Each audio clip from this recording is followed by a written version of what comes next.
cosas, porque es así, si usted no lo sabía o no se había percatado, es así. La iglesia del Señor constantemente está en batalla espiritual. Una batalla que usted tal vez no puede ver, una batalla que tal vez usted no es consciente de que sucede, pero sucede. Todo el tiempo la iglesia del Señor está batallando con enemigos de adentro, con enemigos de afuera. Todo el tiempo la iglesia del Señor está enfrentando los embates de Satanás, que busca destruir a la iglesia, que busca desanimarla, que busca desalentarla, que busca de alguna manera y de alguna forma hacernos perder la efectividad que como pueblo de Dios tenemos que tener. El día de hoy quiero todavía continuar con esta serie que hemos estado tomando acerca de contendiendo acerca de la fe. Y les voy a pedir por favor que me acompañen al libro de Judas.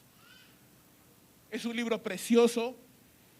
Recuerdo que cuando estaba preparando este sermón, recordé que este fue un libro que estudiamos con algunos hermanos cuando recién la iglesia empezó. Y les dije sería un bonito libro para predicar. Han pasado ya casi 2 años y bueno, es el momento para predicarlo.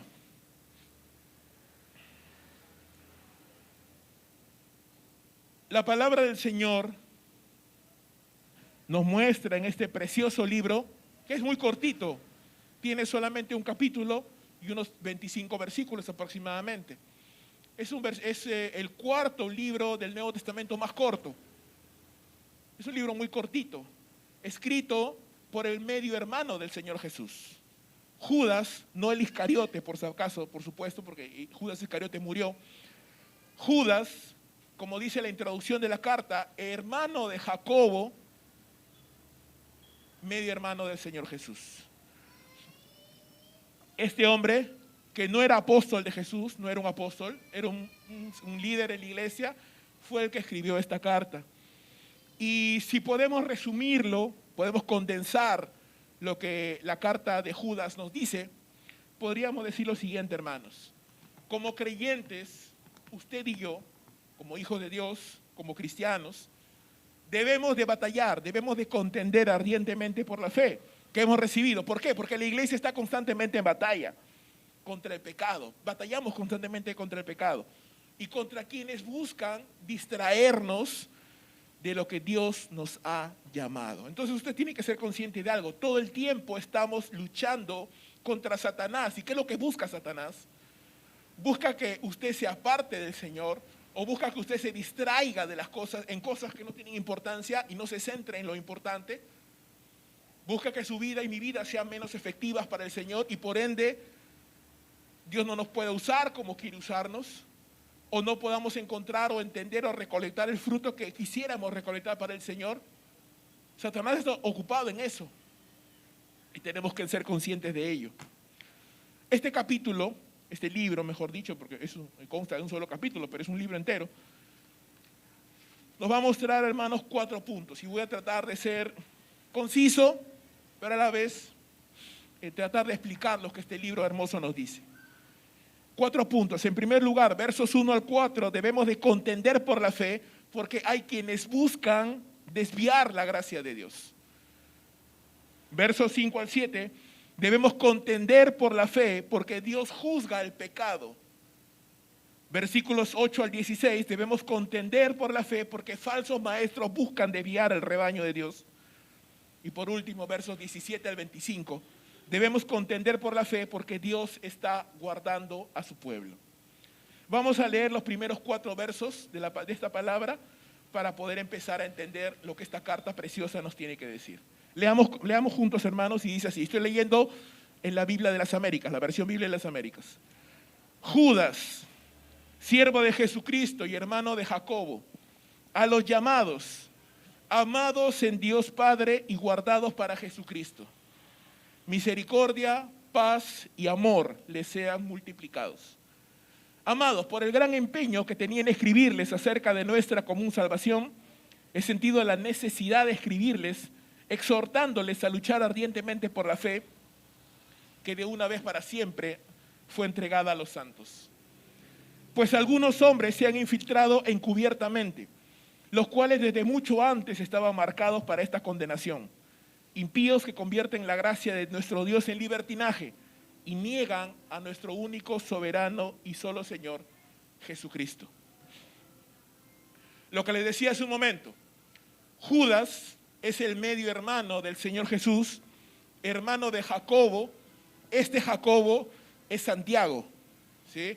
No el Jacobo que murió en Hechos capítulo 11, que era hermano de Juan, del apóstol Juan. Habían dos Jacobos, habían dos Judas también entre los discípulos del Señor. Bueno, Judas era un nombre muy común en esa época, pero este Judas es hermano de Santiago, medio hermano del Señor Jesús. Ahora, esta carta, que es muy pequeñita, tiene mucho paralelo con Segunda de Pedro. Pedro habla cosas que Judas también menciona. Es más, Pedro advierte de la llegada de los falsos maestros. Si usted lee Segunda de Pedro capítulo 1, del 1 al 3, no lo vamos a leer por el tiempo, Pedro advierte. Pedro dice, en el futuro van a venir hombres malvados, en el futuro van a venir falsos maestros. Mientras Pedro advierte la llegada de los falsos maestros, Judas ya está batallando con los falsos maestros. Entonces, en el tiempo que Judas escribió en su carta, los falsos maestros ya habían llegado. Ya estaban involucrados en la iglesia, ya estaban pervirtiendo al cristianismo. Entonces la iglesia empezó a batallar desde recién fundada, hermanos. Inmediatamente la iglesia del Señor se fundó, inmediatamente la iglesia del Señor empezó a batallar. Judas nos recuerda en un inicio, como creyentes, tres cosas que usted y yo tenemos que recordar. En primer lugar, somos llamados por Dios. Amén. Hermanos, es un llamado por Dios. Llamado a la salvación, por eso está aquí. Llamado a la santificación, por eso usted cada día desea ser mejor para el Señor. ¿Cuántos dicen amén? Llamado a su servicio. Por eso que estamos involucrados haciendo las cosas del Señor. Porque el Señor nos llama. Nos llama. También dice la palabra que somos amados en Dios, o la Reina Valera lo traduce de otra forma. La Reina Valera traduce santificados, apartados por Dios, del mundo, para Él. Y tercera verdad, somos guardados por Jesucristo, para Él. Este concepto es una verdad que va a impregnar toda esta pequeña carta. La iglesia va a pasar tribulación. La iglesia va a experimentar lucha espiritual. Usted va a batallar todo el tiempo. Sin embargo, Dios le guarda en Jesucristo. Si usted, hermano, hermana, usted es un verdadero creyente, déjeme decirle, Dios le guarda en Jesucristo. Gracias. Amén. Quiero que procese bien la idea. Si usted es un verdadero creyente, Dios le guarda en Jesucristo. Dios le va a guardar de este tiempo de prueba. Dios le va a proteger de toda esta situación. Es importante, hermanos, que como creyentes siempre recordemos estas tres verdades para no olvidar de dónde Dios nos sacó, quiénes somos ahora en Cristo y a dónde el Señor nos está llevando. Amén. Son tres cosas que usted no debe olvidar. ¿De dónde Dios le sacó? ¿Quién es usted ahora en Cristo Jesús? Una nueva criatura. Alguien llamado por Dios, alguien amado por el Señor, santificado, apartado para su gloria. Alguien que está siendo guardado por la mano poderosa del Señor. ¿Y a dónde el Señor le va a llegar? Le va a llevar. Estamos yendo a la gloria, amén. Estamos yendo a la patria celestial. Estamos yendo a la perfección. Estamos yendo a la presencia misma de Dios. Estamos yendo al lugar maravilloso, donde ya no habrá más muerte, ni dolor, ni enfermedad. Estamos yendo a la recompensa. Y por eso nos esforzamos cada día en serle agradables al Señor. Judas, hermano, llama a la iglesia, exhorta a la iglesia a ser vigilantes. No solo los ancianos tenemos que cuidar de la iglesia. Judas nos enseña que esta exhortación es para todos. Todos tenemos que estar vigilantes. Todos tenemos que ser celosos de la gloria de Dios. Eso significa que usted y yo no podemos permitir que la iglesia de alguna manera se desvíe, se aparte de alguna forma. Tenemos que luchar porque la gloria de Dios sea una realidad en nuestras vidas y obviamente en su iglesia. Es interesante que Judas pensaba escribir otra cosa. Judas pensaba escribir a los creyentes acerca de la salvación. Él tenía en mente otras cosas para escribir a la iglesia. Claramente lo dice el texto bíblico, hermanos. El gran empeño dice que tenían que escribirles acerca de nuestra común salvación. Pero él sintió la necesidad, guiado por el Espíritu de Dios, para no escribir acerca de la salvación, pero sí escribir acerca de la defensa de la fe. Judas exhorta al pueblo a contender ardientemente por la fe que han recibido. Y esta palabra contender ardientemente es una sola palabra en el original y realmente nos da la idea de una batalla agonizante, una lucha difícil, una defensa, una batalla, un combate desgastante, intenso, que va a comprometer cada fibra de nuestro ser. Si no, no sería una agonía. Eso significa que todas mis facultades mentales, físicas, espirituales, tienen que estar enfocadas, entre muchas cosas, con respecto al Señor, en contender, en defender, en preservar mi fe, la de mi familia y la de mi iglesia. Yo tengo que esforzarme, usted también, en preservar nuestra iglesia. ¿Es importante defender nuestra fe? Sí, hermanos, es importante defender nuestra fe. ¿Por qué razones? Te muestro algunas. Lo que una iglesia cree y lo que una iglesia practica es lo que va a determinar su salud, sus resultados, su vivencia y su recompensa. Lo que una iglesia tiene por doctrina, lo que una iglesia tiene por práctica, va a determinar qué tan lejos va a llegar esa iglesia. Va a determinar qué tan relevante va a ser esa iglesia en medio de este mundo. Va a relevar qué tan bendecida va a ser esta iglesia por Dios. Va a determinar si es un oasis para el pecador, si es un lugar donde el pecador puede venir y ser restaurado, sanado, o simplemente es un lugar donde el chisme, la murmuración y todo tipo de barbaridades prosperan. No sé ustedes, creo que pensarán igual que yo. Yo quiero que esta iglesia sea un oasis para el pecador. Yo deseo que esta iglesia sea un lugar donde la gente sea transformada. Donde nosotros mismos que estamos viniendo domingo tras domingo, seamos transformados, no seamos los mismos. Seamos cambiados, confrontados por el Señor. Pero también donde personas nuevas lleguen y sean transformadas, y sean cambiadas, y abandonen sus pecados y se vuelvan al Señor. ¿Por qué es importante defender la fe? Dice Judas, porque hay algunos hombres que han entrado subrepticiamente en la iglesia para trastornarla, y nos muestra algunas características de esos hombres. En primer lugar, no son creyentes, son hombres destinados a la condenación, dice Judas. No son creyentes, tienen apariencia de piedad, pero no son creyentes. Son hombres impíos, es decir, no tienen temor de Dios. Obviamente no son creyentes. No tienen temor de Dios, no tienen temor de la palabra de Dios. Son hombres que convierten en libertinaje la gracia de Dios. ¿Qué es el libertinaje? Es el abuso, la distorsión, el extremo, la rebeldía hacia el cumplimiento de las leyes o normas establecidas, en este caso las de Dios. Entonces el libertinaje te dice, Dios es bueno, Dios te entiende, Dios es amor. ¿Para qué esforzarnos tanto? No pasa nada, Dios te entiende. Ora y sigue adelante nomás. No necesitas congregar todo el tiempo, ni siquiera necesitas servir, no necesitas orar porque Dios te entiende. Igual Dios sabe lo que tú vas a decir, así que no necesitas decirlo. Dios sabe que puedes pecar una y otra vez y vivir una vida inmoral, no importa, no pasa nada, Él te entiende. Tranquilo, relájate. Entonces el libertinaje malentiende la gracia de Dios y la presenta como una licencia para vivir como se nos da la gana. Y la gracia no es así.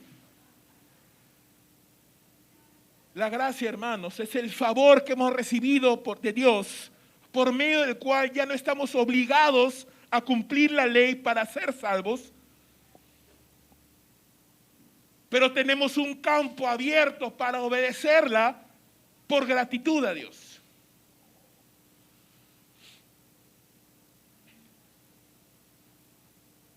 No hay nada más terrible que una iglesia que cae en libertinaje. Y ese es uno de los extremos con los cuales la iglesia tiene que batallar. La iglesia vive en una tensión, hermanos, entre no caer en el legalismo o en el libertinaje. El legalismo es la obediencia extrema y estricta a todas las normas y mandamientos, y a irnos al extremo. No puedes tocar, no hagas esto, no comas aquello, vístete de esta forma, habla así, porque todo lo demás es pecado. El otro extremo es el libertinaje, haz lo que quieras. Ven como se te dé la gana, no importa. Haz lo que quieras, vive como se te dé la gana, no interesa, Dios te ama igual. Entonces ninguno de los dos extremos son correctos, son válidos, son agradables a Dios. La iglesia tiene que estar viviendo en esa tensión, discerniendo qué es lo que me va a llevar al libertinaje y qué es lo que me va a llevar al legalismo y qué es lo que a Dios realmente le agrada. ¿Ve por qué necesitamos sabiduría? ¿Entiende usted por qué necesitamos todo el tiempo orar pidiendo a Dios sabiduría para decidir? No me quiero convertir en un legalista. Tampoco quiero ser un libertino. Quiero agradar al Señor. Amén. Estas personas niegan a Dios y al Señor Jesucristo. Son personas que entran en las iglesias. Y quíralo o no, nuestro ejemplo impacta. Buen ejemplo o mal ejemplo, nuestra presencia o nuestra ausencia, impacta y en algunos casos arrastra a otras personas. Pablo decía, no os equivoquéis, las malas conversaciones corrompen las buenas costumbres. Pablo le decía a Timoteo, sé ejemplo, da testimonio. Porque lo que tú haces, la manera como tú vives, la manera como te comportas, impacta. Y en el caso de los líderes, hasta arrastra a muchas personas. Porque muchas personas dicen, bueno, si lo hace así, yo también lo hago así, todos lo hacemos así. Y arrastramos a personas al error. Por eso la iglesia debe batallar contendiendo por la fe. Te decía que Pedro advierte acerca de la llegada de estos maestros. Para el tiempo de Judas, estos maestros ya han llegado. Pablo mismo, hermanos, también advirtió lo mismo. Pablo le dijo a los ancianos en Éfeso, tengan cuidado de ustedes mismos y del rebaño de Dios, en medio de la cual el Espíritu Santo les ha puesto como obispos para pastorear la iglesia de Dios que él compró con su propia sangre. Sé que después de mi partida, dice Pablo, vendrán lobos feroces entre vosotros que no perdonarán el rebaño. Y que entre vosotros mismos se levantarán algunos hablando cosas perversas para arrastrar a los discípulos tras ellos. Por lo tanto, estén alertas, vigilantes, recordando que por 3 años de noche y de día no cesé de amonestar a cada uno con lágrimas. Amado hermano, seamos advertidos. Dios llama a los creyentes a la salvación. Y lo guarda con su poder. Eso el Señor y Judas lo dice claramente. Pero eso no significa, porque Dios me va a guardar, yo vivo como sea, igual Dios me guarda. No. La manera como Dios guarda a sus hijos a través de cómo el pueblo se va esforzando. Y va cuidando de obedecer la palabra del Señor. Porque recuerda, hay personas, no es de todos la fe. Hay personas que intencionalmente o sin intención, a veces inconscientemente también, pueden desviarnos de la gracia del Señor. Versículos 5 al 7. Debemos contender por la fe porque Dios juzga el pecado. Mira lo que dice la palabra del Señor. Ahora quiero recordarles, dice, aunque ya definitivamente lo sepáis todo, que el Señor, habiendo salvado al pueblo de la tierra de Egipto, destruyó a los que no creyeron. Y a los ángeles que no conservaron su señorío original, sino que abandonaron su morada legítima, los ha guardado en prisiones eternas, bajo tinieblas para el juicio del gran día. Así también Sodoma y Gomorra y las ciudades circunvecinas, a semejanza de aquellos, puesto que ellas se corrompieron y siguieron carne extraña, son exhibidas como ejemplo al sufrir el castigo eterno, el castigo del fuego eterno. Recuerda que Judas es judío, conoce la palabra de Dios y hace muchas referencias al Antiguo Testamento, aquí por lo menos. Y sus creyentes, sus oyentes, su audiencia original también conocía el Antiguo Testamento. Y lo que Judas hace es mostrarles a los creyentes y a nosotros un patrón de conducta. Es decir, Dios se comporta de esa manera. Esta es una de las maneras como Dios se comporta. Un patrón de comportamiento del Señor. ¿Y cuál es ese patrón? Hermanos, Dios es paciente. ¿Cuántos dicen amén? Dios es amoroso. ¿Cuántos dicen amén? Dios es misericordioso. ¿Cuántos dicen amén? Pero de ninguna manera Dios pasa por alto la rebeldía y el pecado. Dios es justo y Él es santo. ¿Él perdona el pecado? Por supuesto que sí. ¿Él recibe al pecador? Sí, se arrepiente. Pero Dios juzga al pecador que no se arrepiente. Mira lo que dice la Escritura. Primer caso, Dios sacó a Israel de Egipto, ¿verdad? Para llevarlos a la tierra prometida. Ese era el buen propósito de Dios, bendecir a su pueblo, sacarlos de la esclavitud, llevarlos a una tierra que fluye leche y miel, darles prosperidad, darles salud, que Israel pueda crecer tremendamente. Sin embargo, dice Judas, Dios destruyó en el desierto a los que no creyeron. Aquellos que siguieron la incredulidad de los 10 espías, ¿usted recuerda?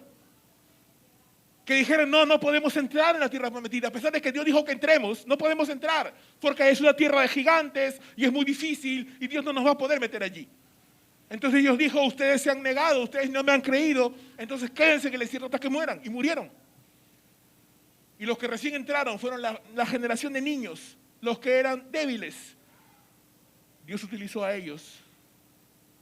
De los que pensaban, estos no van a sobrevivir en el desierto, a ellos Dios los usó. Y a ellos Dios los metió. Además de Josué y de Caleb, que tuvieron otro espíritu, dice. Uno de fe. Uno de decir, no, si Dios ha dicho que vamos a entrar, vamos a entrar. Gigantes y todos, nos los comemos como a pan. Entonces Dios tiene un propósito con su pueblo, pero si su pueblo no obedece, Dios los disciplina. Segundo caso, Dios creó a los ángeles, espíritus ministradores, para hacer su voluntad, que tienen el privilegio que usted y yo no tenemos, estar en la presencia de Dios. Los ángeles, ¿verdad? Poderosos, santos. Y Dios los creó, obviamente, con un buen propósito. Para ser ministradores de los que han de heredar la salvación, para ministrar las necesidades del Señor, sus propósitos, mejor dicho. Sin embargo, Judas nos refiere a un evento que es de interpretación difícil. Estos ángeles hicieron algo que no debían hacer. Eso es lo que queda claro. Estos ángeles abandonaron su dignidad, dice. Abandonaron su morada. Hicieron algo que no debían hacer. Y fue tan grave que Dios los ha puesto en prisiones eternas a la espera del juicio final. Estos ángeles no son los demonios de Satanás que usted no ve, pero que la Biblia dice que están pululando por el mundo. No son estos demonios. Los que saben dicen que estos son los que van a ser liberados. Apocalipsis capítulo 20, cuando dice que el gran abismo se abre y una multitud de langostas sale. Esos son esos ángeles que están prisioneros, aún el día de hoy, prisioneros, tan peligrosos, tan terribles, que los mismos demonios le rogaban al Señor, no nos mandes al abismo porque ahí están ellos. ¿Qué hicieron estos ángeles? Bueno, una de las grandes teorías que se baraja, digo teorías porque no sabemos exactamente, es una postura, es que estos ángeles se rebelaron contra Dios, pero eso no tiene mucho sentido porque los demás también se rebelaron contra Dios y no todos están prisioneros. Otra posición, Génesis capítulo 6, donde dice que los hijos de Dios vieron a las hijas de los hombres y tuvieron hijos con ellas y engendraron gigantes. Normalmente en el Antiguo Testamento, cuando habla de hijos de Dios, no se refiere a hombres, se refiere a ángeles. Así que muy probablemente esto fue lo que hicieron. Estos ángeles abandonaron la dignidad que tenían como espíritus ministradores y probablemente poseyeron cuerpos humanos, no lo sabemos exactamente, pero tuvieron relaciones sexuales con mujeres humanas y engendraron estas bestias que interesantemente se mencionan en cada cultura humana de la antigüedad. Criaturas mitológicas, seres extraños, que cada cultura de la antigüedad conoce y ha hablado. El punto es que cometieron un grave pecado de desobediencia y fueron castigados por el Señor, a pesar de que eran ángeles llamados para servirle. Segundo caso. Tercero, Dios bendijo a las ciudades de Sodoma y Gomorra. ¿Cómo así? Claro, usted recuerda que cuando Abraham le dijo a su sobrino Lot, escoge el lugar donde vas a ir, Lot dijo, no, yo me voy para Sodoma. ¿Por qué? Porque esa zona era fértil, era una zona preciosa, era una zona con abundancia. Yo me acuerdo que una vez viajé a la selva de Ayacucho, no me acuerdo el lugar, creo que fue Guanta, el lugar, no recuerdo bien el nombre, pero todo era grande en ese lugar, qué barbaridad. Los pepinos eran unos pepinazos, las calabazas eran unas calabazotas, los tomates eran unos tomatazos, todo era grande.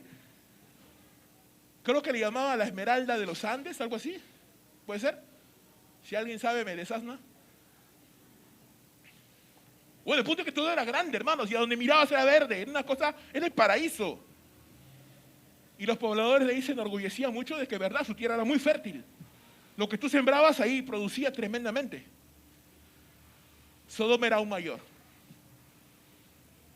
Era como el huerto de Jehová, dice, wow, imagínate eso.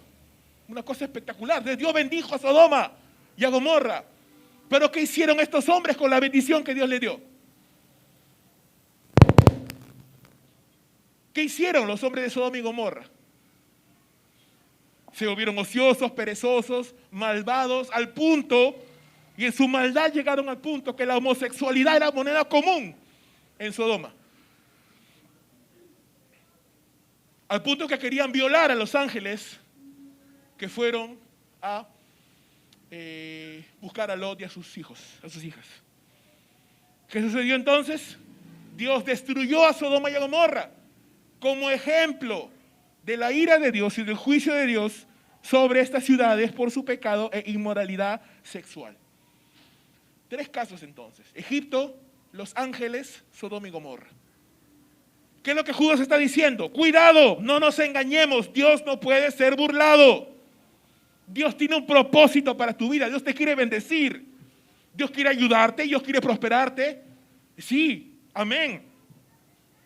Pero no te engañes, no pienses que porque Dios tiene el buen deseo de bendecirte, entonces yo puedo vivir como quiero, porque no, si tú desobedeces al Señor, el Señor te va a castigar, te va a disciplinar. Y sus buenos propósitos y sus buenos planes y su bendición potencial no se va a cumplir en nuestras vidas. Cuidado, hermanos, es lo que dice la palabra de Dios. Dios no puede ser burlado. Cada hombre cosechará lo que siembre. Si usted siembra para el Espíritu, del Espíritu cosechará vida eterna. Si usted siembra para su carne, de su carne cosechará corrupción y muerte. A menos que nos arrepintamos todo el tiempo de corazón, buscando la gracia de Dios en Cristo Jesús, nuestro pecado nos alcanzará. Y no quieres que tu pecado te alcance, hermano. Porque cuando tu pecado te alcanza, las consecuencias son dolorosas. Tan dolorosas y tan tristes que te van a hacer olvidar todo el placer que sentiste al momento de pecar. No se compara lo poquito de placer o de satisfacción que usted puedas obtener pecando con las grandes y terribles consecuencias que ese pecado va a acarrear. Cualquier tipo de pecado. El patrón de conducta del Señor es: Él es bueno, Él es paciente, misericordioso, te da bendición, quiere bendecirte. Le obedeces, le buscas, le amas, Él lo hará. ¿Qué le dijo Dios a Abraham? Camina delante de mí y sé perfecto, y tu galardón será sobremanera grande. Génesis capítulo 15. Abraham, yo te quiero bendecir, yo quiero engrandecerte, yo quiero que tu galardón sea grande, pero camina delante de mí, sé perfecto, obedéceme. No lo haces, entonces conoce las consecuencias. Pedro también habla acerca de esto. No lo voy a leer por el tiempo. Segunda de Pedro, capítulo 2, 4 al 10, también habla acerca de esto, Pedro. Acerca de los ángeles que pecaron, habla acerca de Noé, habla acerca también de Sodoma y Gomorra. Pero el enfoque de Pedro es diferente. Pedro dice, sí, es cierto, Dios castiga al pecador. Pero en medio de eso, Dios sabe librar al justo. Ejemplos, ahí están. Noé, Dios castigó a toda la generación, pero salvó a Noé. Dios castigó a Sodoma y Gomorra, pero salvó a Lot. Sabe Dios preservar al justo, dice Pedro, y castigar al malvado. Entonces, mientras Judas enfoca en el juicio de Dios al pecado, Pedro complementa esto y dice, sí, es cierto, Dios castiga el pecado, pero salva al justo. Lo preserva, lo guarda. Entonces, hermanos, ¿cuál debe ser nuestra actitud con respecto al pecado? Separarnos de él. Pablo dice, debemos separarnos, vivir como una iglesia apartada, santa, en un mundo incrédulo. Aún separándonos de aquel que llamándose hermano, vive una vida inmoral, vive una vida desordenada. El Señor Jesús nos enseña que si vemos a un hermano pecar, ¿qué tenemos que hacer? Mateo 18, si un hermano peca, ve y estando tú a solas con él, repréndele. Entonces, el Señor Jesús, Pablo, Judas, Pedro, enseñan acerca de cómo los creyentes tenemos que tratar el pecado. No podemos abrazarlo, no podemos vivir con él, no podemos interiorizarlo en nuestra vida, no podemos permitirlo en la iglesia. Tenemos que ser tajantes. Si la iglesia tolera el pecado, pierde su fuerza, pierde su relevancia en este mundo y se expone a la disciplina del Señor. Por eso hay iglesias, hermanos, vacías. Por eso hay iglesias, hermanos, infructuosas. Por eso hay iglesias, hermanos, irrelevantes. Por el amor de Dios, no queremos ser una iglesia irrelevante. No queremos ser una iglesia vacía, no queremos ser una iglesia fría, muerta, estéril, infructuosa. El requisito no es tener mejores hermanos, o mejores instalaciones, o mejores adelantos tecnológicos. No, el requisito es santidad. Es oración. Es agradar al Señor. Pedro decía, el juicio debe empezar por la casa de Dios. Amén. Eso quiere decir, señalamos la maldad de este mundo, nos horrorizamos cuando oímos acerca de los transexuales, pansexuales, transhumanos, trans no sé qué. Arcamos las cejas cuando vemos a un par de homosexuales caminando. Nos horrorizamos cuando vemos escándalos de corrupción. Pedro dice, sí, es que es lo que ellos viven, eso es su ambiente. Horrorízate. De verdad, si el pecado está en la iglesia y nadie hace nada. Horrorízate si nos hemos acostumbrado a hacer las cosas de una manera irreverente al Señor. De eso horrorízate. Horrorízate si los hermanos no tienen ningún problema en venir, no venir. Les da igual, horrorízate de eso, porque eso no es normal en la iglesia. No debería ser normal en la iglesia, amén. Si lo ves en perspectiva, eso es aún más horroroso que ver a un par de homosexuales caminando en la calle. Porque no es natural, no es normal, no es lo que un creyente debe hacer. No estoy diciendo que lo otro sea normal. Estoy diciendo que el ser humano incrédulo es lo que hace. Es su naturaleza, lamentablemente. La naturaleza del creyente no es esa. La iglesia debe orar entonces por santidad. Debe procurar obedecer al Señor, debe exhortar, aconsejar, ministrar, discipular, enseñar a todos los hermanos, aún disciplinar, aún separar a quien no quiere obedecer ni quiere caminar en integridad, velando por la unidad, por la sana doctrina y por la sana práctica. Tenemos entonces, hermanos, que cuidar la pureza de la iglesia. Tercer punto, versos 8 al 16. Debemos contender por la fe porque falsos maestros buscan desviar al rebaño de Dios. Leamos. No obstante, de la misma manera también estos hombres, soñando, mancillan la carne, rechazan la autoridad y blasfeman de las majestades angélicas. Pero cuando el arcángel Miguel contendía con el diablo y disputaba acerca del cuerpo de Moisés, no se atrevió a proferir juicio de maldición contra él, sino que le dijo: el Señor te reprenda. Mas estos blasfeman las cosas que no entienden y las cosas que como animales irracionales conocen por instinto, por estas cosas son ellos destruidos. Ay de ellos, dice, porque han seguido el camino de Caín y por lucro se lanzaron al error de Balaam y perecieron en la rebelión de Coré. Una vez más, hermano, Judas hace uso del Antiguo Testamento para ilustrar lo que le está enseñando, para hacernos entender de una manera más clara lo que él está queriendo comunicarnos. Judas retoma lo que dijo al inicio: falsos maestros, falsos discípulos, falsos creyentes constantemente están entrando en las iglesias y son utilizados consciente o inconscientemente por el Satanás para desviar a la iglesia del Señor. Estos hombres tienen ciertas características, dice Judas, que nos permiten identificarles. Primero, rechazan la autoridad y hablan de cosas que no entienden. Es decir, no han pasado suficiente tiempo porque no quieren, simplemente porque no pueden. No han pasado tiempo en la palabra de Dios, no se han expuesto a la palabra de Dios para lavar sus mentes, sus corazones. Simplemente han hecho una mezcla, un sincretismo entre lo que creen, la Biblia, muchas otras filosofías más, y tienen todo un sancochado ahí de pensamientos que les llevan a hablar de cosas que no entienden, abordar los temas espirituales de una forma completamente inadecuada. Ejemplo, mientras el arcángel Miguel no se atrevió a juzgar con maldición a Satanás, estos hombres son ignorantes, dice, atrevidos, irracionales, y actúan solo por instinto, sin discernimiento. Como aquellos que atan y desatan a Satanás todos los días, ¿no? Lo atan, lo desatan para volver a atar. Ni Miguel hizo eso, ni el arcángel Miguel hizo eso. Un comentarista decía muy interesantemente: Satanás tiene un enemigo, un igual, no es Dios, es Miguel, el arcángel Miguel.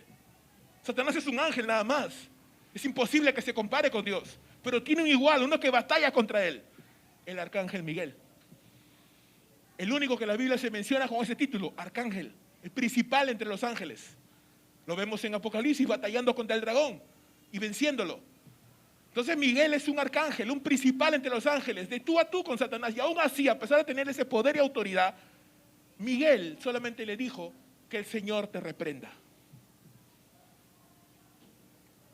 Estos hombres entonces hablan de cosas que no entienden. Les lleva esto a actuar con atrevimiento, con ignorancia y con rebeldía. Más, Judas los identifica con Caín. Dice: ellos han seguido el camino de Caín. Caín, Génesis capítulo 4. Abel lleva su ofrenda. Caín lleva su ofrenda. Dios recibe la ofrenda de Abel, mas no la de Caín. ¿Y qué hace Caín? Frunce el ceño, se molesta. Luego va y mata a su hermano por envidia. Cuando Dios le pregunta: ¿dónde está tu hermano?, Caín le responde de una manera grosera: ¿quién soy yo? ¿Soy acaso yo guarda de mi hermano?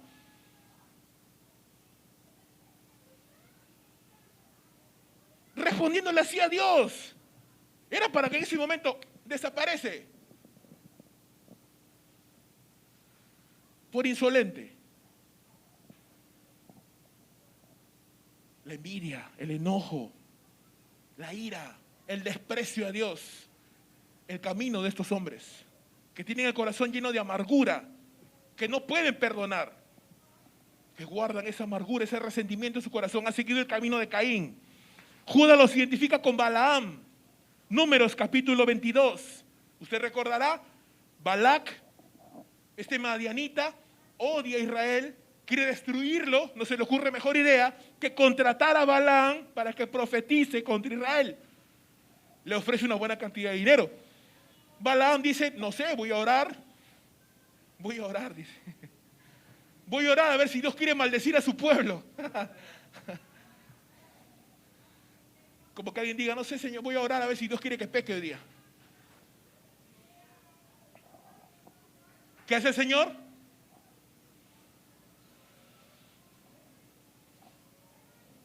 No quiere, pero le da permiso. Y Balaam va. Y se nota claramente que no es la voluntad de Dios, porque un asna habla y le dice, ¿qué haces? No, no vayas. Hasta un animal le habla. Y Balaam va, y obviamente el Espíritu de Dios no deja que Balaam hable maldiciones contra su pueblo, bendice a su pueblo. Balaam dice, total, te estoy pagando para que los maldigas, no para que me los bendigas. Al final, después de 3 veces, 3 oportunidades, Balaam dice, no los vas a poder vencer con una maldición, porque ellos están bendecidos por Dios. Como los vas a vencer es a través de la inmoralidad sexual. Manda a tus mujeres y que los israelitas se mezclen con ellas. Y efectivamente eso fue lo que sucedió. Las mujeres madianitas fueron a tentar a los hombres de Israel. Y estos campeones cayeron con ellas. Y Dios juzgó a todo Israel por su inmoralidad. Entonces, el camino de Balaam es el camino de la codicia, la avaricia, el amor al dinero, la inmoralidad, que camina en desobediencia a Dios. Judas los identifica también con Coré. Números capítulo 16. Usted recordará, estos hombres, levitas también, Coré era levita, pero no de la clase sacerdotal, sino de la clase que servía en el tabernáculo. Y Coré dijo, no me basta, yo quiero ser como Moisés. ¿Quién ha dicho que Moisés es el líder? ¿Acaso Dios no puede hablar por mí también? Y se rebela contra Moisés y contra Aarón. Moisés y Aarón dicen, pero ¿quiénes somos nosotros? Se está rebelando contra Dios al hacer eso. No te vamos a obedecer más. Moisés dice, ok, mañana preséntese con su incensario y veremos a Dios a quien escoge. ¿Usted conoce cómo termina la historia? La tierra abre su boca, Coré, su familia, sus hijos y todos los que creyeron en él mueren por su rebeldía, por atentar no contra Moisés. Moisés es un hombre, contra la autoridad establecida por Dios. Entonces el camino de Coré es el camino de la rebeldía contra la autoridad establecida por Dios, el orgullo y la necedad.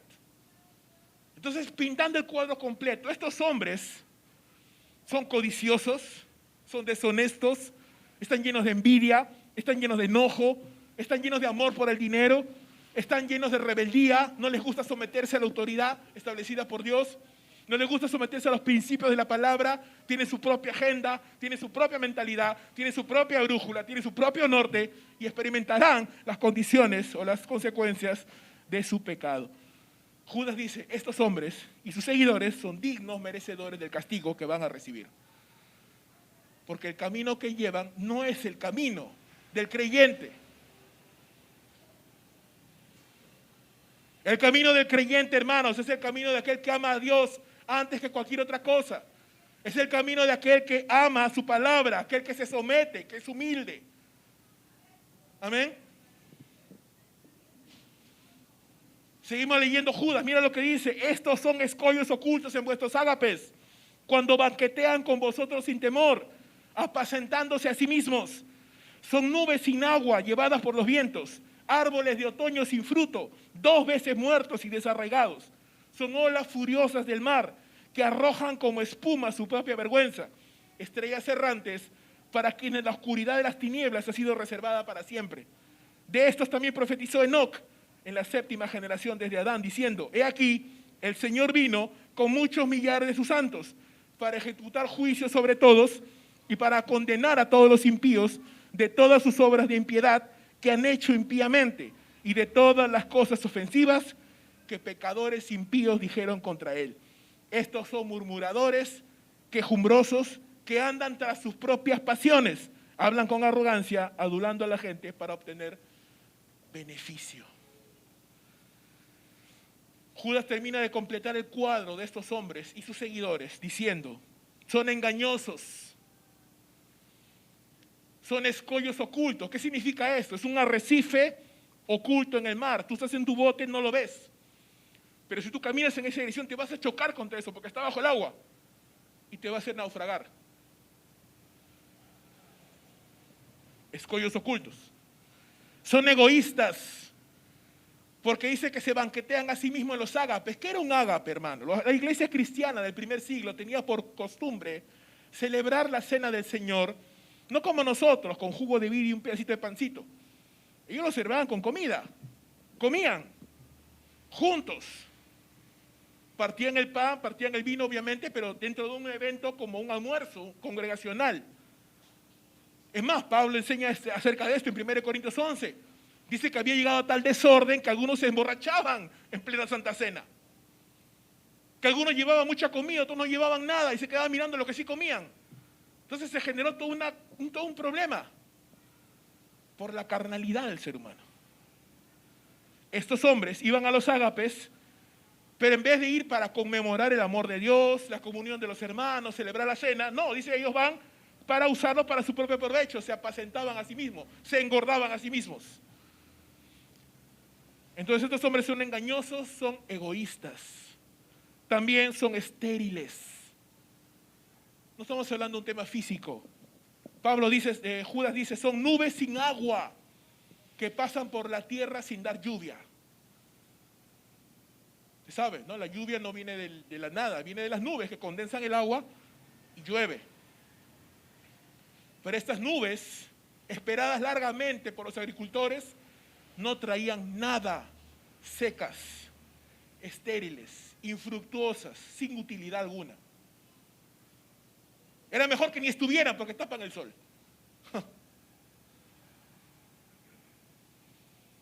Son árboles de otoño, doblemente muertos. Secos porque es la época de otoño, pero secos porque están sin raíz, han sido arrancados. Porque por lo menos el árbol que está en otoño, tú tienes la esperanza que en primavera vuelva a florecer. Pero estos no solo están secos porque es otoño, están secos porque ni siquiera tienen raíz, están muertos. No van a florecer más, no van a fructificar. Entonces son personas que están en la iglesia, pero son estériles. Perdóname si suena dura la palabra, pero son inútiles. Mejor si ni siquiera estuvieran. Ocupan espacio, quitan aire, como decía mi mamá. Esta gente está quitando aire, decía, ¿no? Una expresión, obviamente, una broma. Personas estériles, infructuosas, que no están evidenciando los frutos de la salvación, ni en su carácter ni en sus obras. Entonces tú los ves y en su carácter no se comportan como cristianos, ni hacen las cosas que hace un cristiano. ¿Cuál es su propósito entonces? ¿Sabes por qué es peligroso cuando llamamos hermano a todo el mundo sin discernimiento? Es que podemos llegar a pensar, ya, mira, este hermano se emborracha, bebe, toma, nunca va a la iglesia, vive como sea. No, es hermano, todos los hermanos son así. No. No, esta persona no es creyente. Podrá llamarse cristiana, podrá haber ido a la iglesia en algún momento. No es creyente. No vive como creyente. Por sus frutos los conoceréis, dice el Señor Jesús. El árbol bueno no puede dar frutos malos. Ni el árbol malo puede dar frutos buenos. ¿Cuántos dicen amén? Entonces, si yo tengo una planta que parece un árbol de mandarina y da mandarinas en el tiempo de las mandarinas y su fruto sabe a mandarina y se ve como mandarina, no es palta, pues, es mandarina. Es palta. Digo, es mandarina.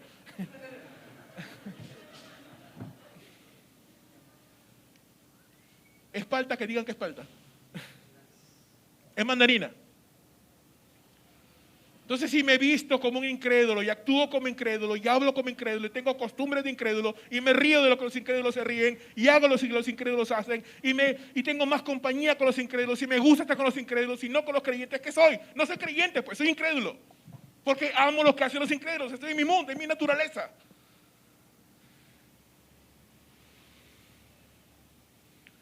Son indignos, dice Judas. Son olas violentas que arrojan la espuma de sus actos vergonzosos. ¿Y las olas arrojan espuma una sola vez?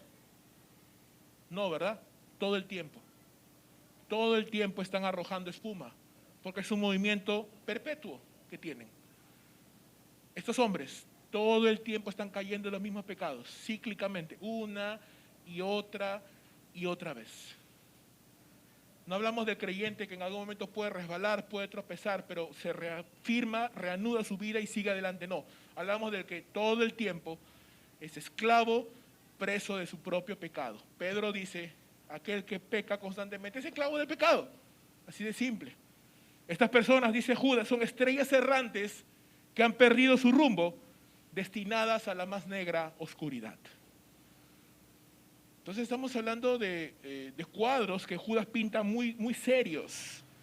Personas que están entre nosotros, pero que no son de nosotros. Y que nos pueden contaminar y llevar a pensar el cristianismo es cualquier cosa. No es así. Judas cita fragmentos del libro de Enoc, un libro apócrifo, pero que él lo cita bajo la inspiración del Espíritu de Dios para añadir más información. Dice, el Señor vuelve con sus millares de santos. ¿Para qué? Para juzgar a los impíos que hacen obras impías y hablan impíamente contra el Señor. Estos, dice Judas, son juzgados por el Señor, serán juzgados, están llenos de obras impías, son murmuradores y quejumbrosos, andan tras sus propias pasiones. Judas le llama sensuales, no porque son sexys, sino porque andan tras sus sentimientos, tras sus pasiones. A eso se refiere. A eso se refiere cuando se dice sensuales. No tienen al Espíritu Santo. No son creyentes simplemente. Pablo dice que no tiene el Espíritu no es de él. Hablan con arrogancia, están llenos de orgullo, adulan a las personas para obtener un beneficio personal. La advertencia, después de todo lo que Judas nos ha dicho, ¿cuál es? Es clara. Cuidado. Cuidado. Cuidemos la iglesia del Señor. Cuidemos la santidad de la iglesia del Señor. Recibimos a las personas, les abrimos los brazos. Con amor, con prudencia, con sabiduría, con entendimiento. Compartimos el Evangelio a todos. Queremos que todos se salven, pero con sabiduría y con entendimiento, hermanos. Porque vuelvo a repetir, no es de todos la fe. No sigamos el mal ejemplo de estos hombres malvados. Tengamos cuidado de nosotros mismos y de la doctrina que creemos y que enseñamos. ¿Cuáles son estos maestros, estas ideologías, estos vientos de doctrina que están atacando a la iglesia del Señor? Bueno, voy a mencionar algunos, hay muchos más. Teología de la prosperidad. Aquellos que enseñan que lo único que quiere Dios es bendecirte económicamente y que por eso tienes que dar 1,000 soles para que Dios te dé 2,000 y que tú puedes decretar y puedes obligarle a Dios a hacer lo que tú quieres. Teología de la prosperidad, herejía total. Y usted debe de guardarse de esa herejía, ni siquiera leer ni escuchar nada de esos modernos predicadores de la prosperidad, por más atractivas que parezcan sus mensajes. Consumismo mundano.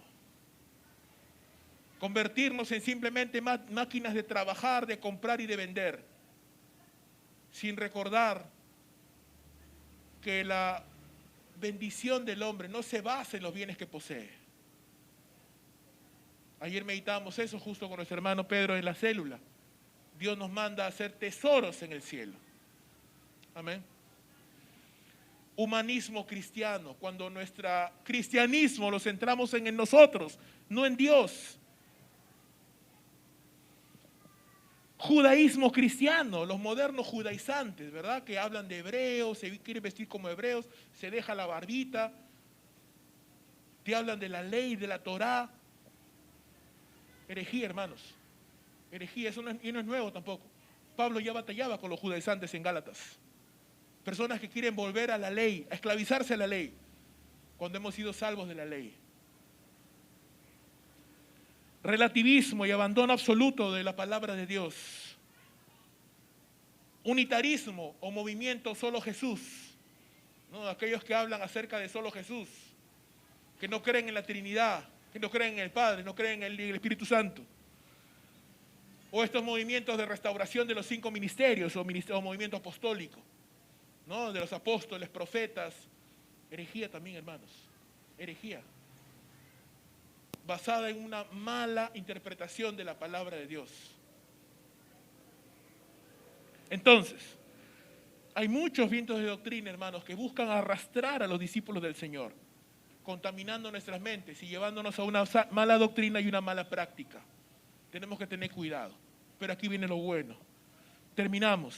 Debemos contender por la fe, porque Dios está guardando a su pueblo. Judas capítulo 1, verso 17. Pero, empieza Judas. Di conmigo, pero. Vosotros, amados, dice, acordaos de las palabras que antes fueron dichas por los apóstoles de nuestro Señor Jesús, quienes os decían, en los últimos tiempos habrá burladores que irán tras sus propias pasiones impías. Estos son los que causan divisiones, individuos mundanos que no tienen al Espíritu. Pero vosotros, amados, edificándoos en vuestra santísima fe, orando en el Espíritu Santo, conservaos en el amor de Dios, esperando ansiosamente la misericordia de nuestro Señor Jesucristo para vida eterna. Tened misericordia de algunos que dudan, a otros salvad, arrebatándolos del fuego, y de otros tened misericordia con temor, aborreciendo aún la ropa contaminada por su carne. Y aquel que es poderoso para guardaros sin caída y para presentaros sin mancha en presencia de su gloria con gran alegría, al único Dios nuestro Salvador, por medio de Jesucristo nuestro Señor, sea la gloria, la majestad, el dominio, la autoridad, antes de todo tiempo, y ahora y por todos los siglos. La iglesia del Señor dice, amén. Las advertencias de Judas no son nuevas, hermanos. Las batallas que la iglesia libra hoy no son nuevas. Son batallas que la iglesia ha luchado todos estos años de existencia. Lo que usted está batallando, lo han batallado cientos de miles de millones de cristianos antes que usted. Y lo seguirán batallando los que vengan después de nosotros. Tenemos que aferrarnos a la bendita palabra de Dios. Tanto Pedro, Judas, Pablo, Juan, el Señor Jesús advirtieron de los tiempos duros que la iglesia había de experimentar. Más el Señor Jesús dijo, las puertas del Hades no prevalecerán contra la iglesia del Señor. Los últimos tiempos, hermanos, dice Juan, estarán marcados por la aparición de muchos anticristos.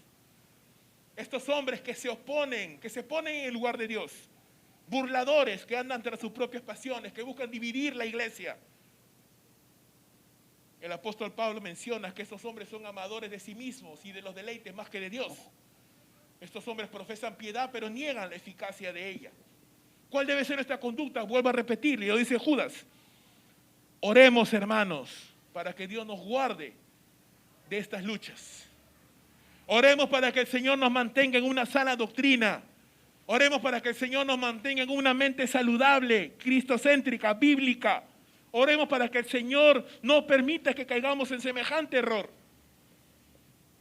Que no nos desviemos ni un centímetro, ni a izquierda ni a derecha, de lo que Dios está establecido en su palabra.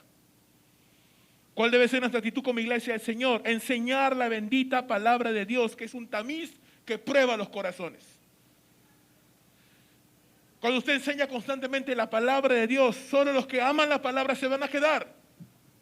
Los que no la quieren, los que no la soportan, se van a ir. Porque la palabra de Dios es la que prueba los corazones. Enseñe la palabra de Dios.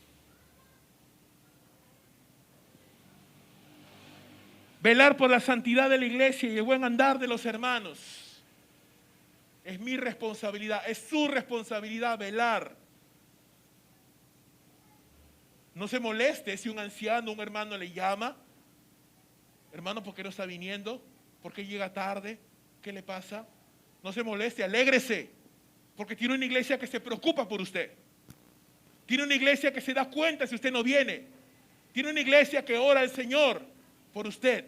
Alégrese más bien.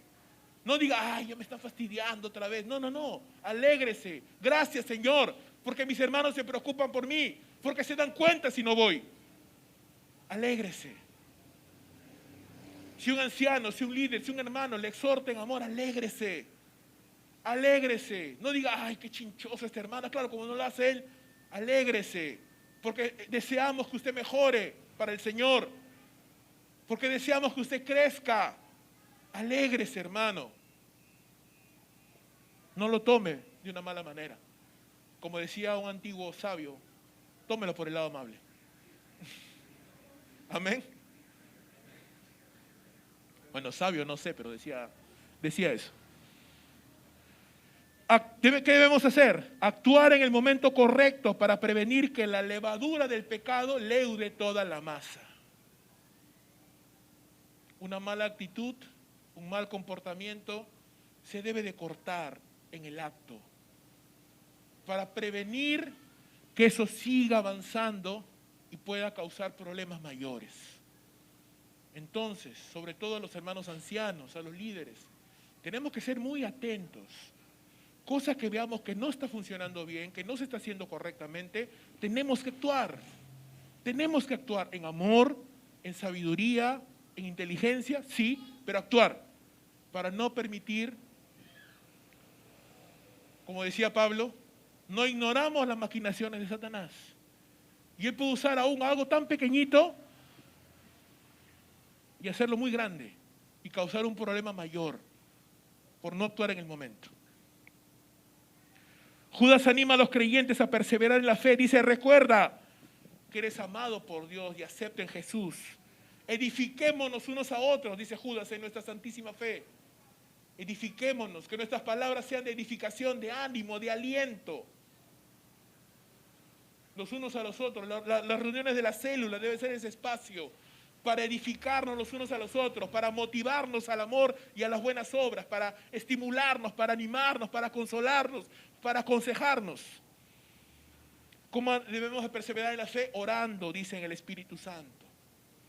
Es importante, hermanos, que usted ore de manera personal, pero también es importante que la iglesia doble rodillas y esté orando los días domingos. Estamos haciendo eso.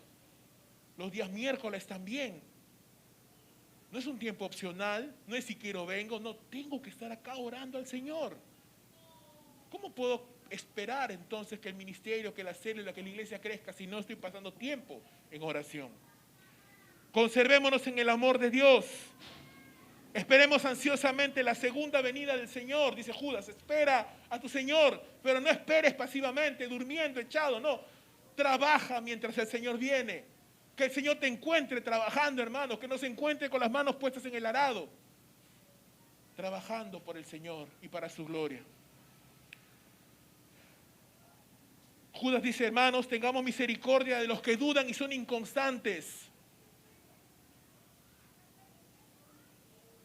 Pablo decía, reprendan a los ociosos, animen a los débiles, exhorten a los inconstantes. No digas, no es mi problema, yo vengo siempre, allá ella, allá él. No, acérquese, anime, aconseje, aliente, restaurando a quienes están a punto de caer en la condenación, dice, arrebatándolos aún del fuego, mostrando compasión a otros, pero con temor debido a sus pecados. Dice Judas, ni siquiera toquen su ropa manchada por sus pecados. Entonces el hecho de que nosotros, hermanos, podamos tener compasión, aconsejar, ayudar a alguien, no significa que nos vamos a poner a pecar junto con esa persona. No. Marcando la distancia siempre. Y Judas termina con este himno precioso. Y yo quisiera que toda la iglesia junta lo dijera. Así que, ¿qué le parece si nos ponemos de pie? Y todos juntos con nuestras Biblias en la mano, leemos este último versículo del libro de Judas. Y a aquel que es poderoso para guardaros sin caída y para presentaros sin mancha en presencia de su gloria con gran alegría, al único Dios nuestro, Salvador, por medio de Jesucristo nuestro Señor, sea gloria, majestad, dominio y autoridad, antes de todo tiempo, ahora y por todos los siglos. Amén, amén y amén. Gloria al Señor. Hermanos, la carta termina con una nota positiva.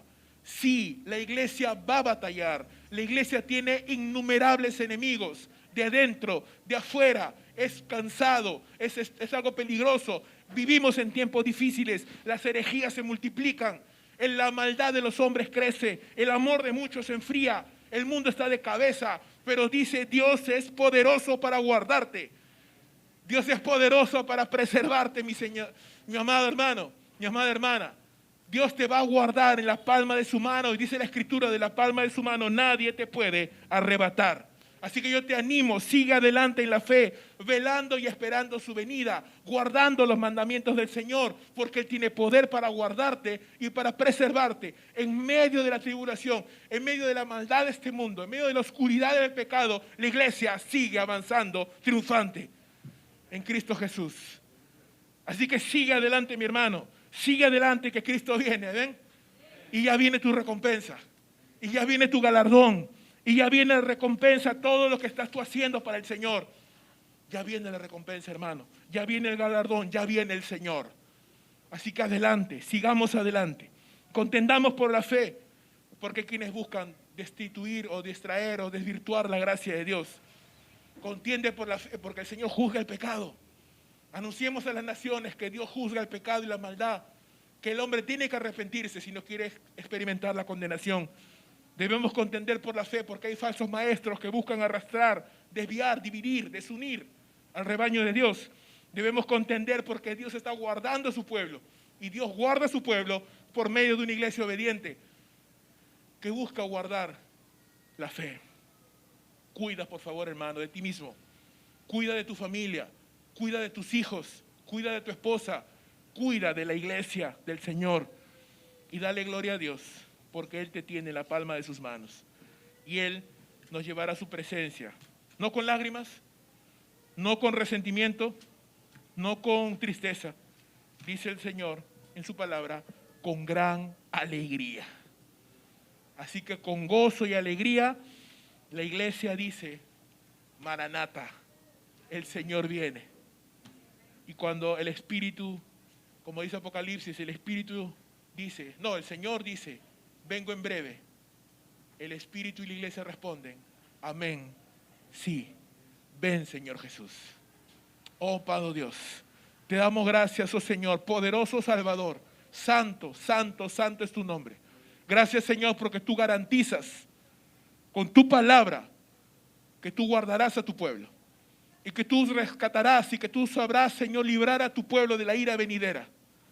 Tú garantizas, Señor, y porque tú garantizas, estamos tranquilos y estamos confiados.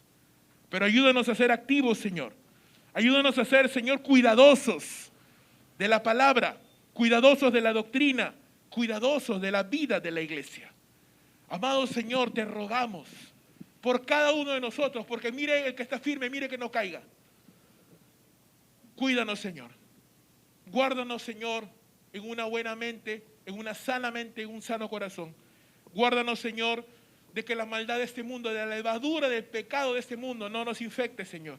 De tal manera, Padre amado, Padre celestial, que podamos vivir para la gloria de tu nombre.